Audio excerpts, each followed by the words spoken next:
In the ever-expanding landscape of streaming services, Netflix has carved out a significant space for itself, offering a diverse array of original content. From gripping dramas to mind-bending science fiction, Netflix has produced some of the most compelling and binge-worthy series in recent years.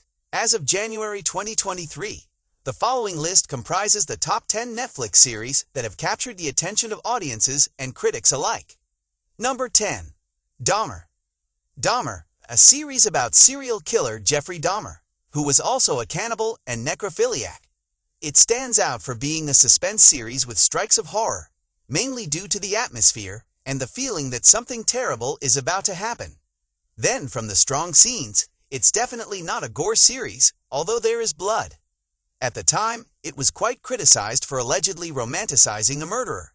The director, in response, defined his series as a complaint of how the white serial killer killed gay African American, Latino, Native American, and Asian-descended men without anyone taking the accusations seriously.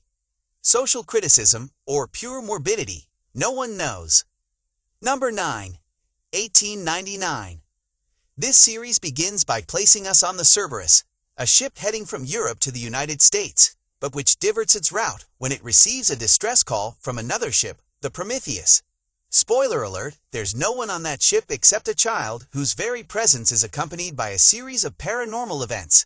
This series, directed by Byron Bowder and J.A. Fries, is focused on reality and what we consider real. Its technical aspects are also surprising, as it was filmed using a technology called the volume, which consists of a large curved LED screen in front of which the scenes take place. This background is modified in coordination with the camera movements. All this allowed the crew to work in an area of 3,750 square feet, with great versatility of angles, without having to move to different locations during shooting. Quite useful considering it was filmed in the middle of a pandemic. Number 8. Wednesday. In this series, the daughter of the Addams family is enrolled in a boarding school for children with special powers, such as werewolves, vampires, gorgons, and mermaids. Soon, however, a series of mysterious murders begins to take place, and Wednesday sets out to find the killer. Not only is this a detective series, but also a teen slasher series, the kind that Netflix produces very well.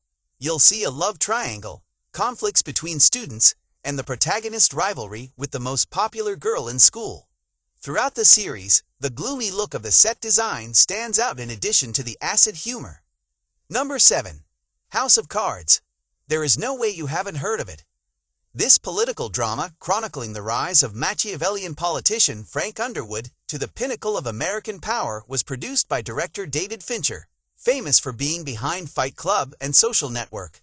House of Cards is also a metadata prodigy. It was designed when Netflix thought very well about its early investments, not like now. Number 6. Vikings. It focuses on the exploits of Ragnar Lothbrok, a legendary Viking character who is said not to have actually existed, but was the mashup of several other historical characters. That complexity meant that originally a mini-series ended up becoming 6 seasons, the first with 9 episodes, because 9 is a magic number in Viking mythology. Michael Hurst, the director who has also made other historical series, such as The Tudors, got the production into trouble when he wanted to faithfully recreate the cruel battles, so they needed up to 5 barrels of red liquid per battle. And not just any liquid, but one that wouldn't permanently stain the costumes and damage the skin of the actors. Number 5. The Crown. It narrates the life of Queen Elizabeth and some members of the royal family since her accession to the throne. It's directed by Peter Morgan, who already had experience in films dealing with the subject of this monarch. In 2006, he made a film portraying Queen Elizabeth's reaction to Diana's death. In this series, the cast changes as the characters age. Claire Foy was in charge of playing the Queen in the first 2 seasons. In the following seasons, it was Olivia Colman, and in the last 2, it was Imelda Staunton, known for her role as Dolores Umbridge in Harry Potter. Number 4. Stranger Things. Set in an Indiana town in the 80s, this series begins when a 12-year-old boy mysteriously disappears, which triggers a series of events that lead the viewer to discover monsters like the Demogorgon and hidden worlds like the Upside Down. Among its strong points is a perfect recreation of the period, which not only plays with the nostalgia of the viewers, but is also a key element of the plot, because if it had been set years later, any photo or video taken with a cell phone would have ruined the mystery. It also highlights the depth of the characters who, although at the beginning may be shown with cliches such as the troubled teenager or the shy boy, they acquire more and more complexity as the plot progresses, making it possible to empathize with them. Number 3. Black Mirror. Black Mirror is a series created by Charlie Brooker. The first 2 seasons were broadcasted on the British channel Channel 4, but Netflix bought the rights and produced 3 more seasons. There are 5 seasons in total, but it doesn't have only one plot. Each chapter is independent and is set in a more technologically advanced era.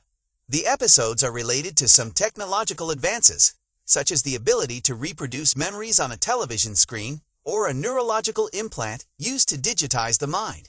The situations derived from the interaction of humans with these new advances end up having a rather disconcerting and even hopeless effect on the viewer, due to the quality of its scripts, the careful selection of the cast, and its great photography. It's destined to become a cult series. Number 2. Narcos. When Narcos premiered, many thought it'd be more like a narco novella centered on the life of a drug lord, but nothing could be more different than that. While its first 2 seasons tell the story of the rise and fall of Pablo Escobar, he plays the role of antagonist. The story is portrayed from the perspective of DEA agents Javier Pina and Steve Murphy. Throughout its 3 seasons, you see how the victories and defeats between the protagonists have a personal effect on each of them. As the drug war rages on, the struggle for victory over the adversaries takes on much more desperate characteristics. In the 2nd season and in the following season, the fight against the Cali cartel is narrated, all to make it clear that the drug business and corruption never ends, which is not very encouraging. Number 1.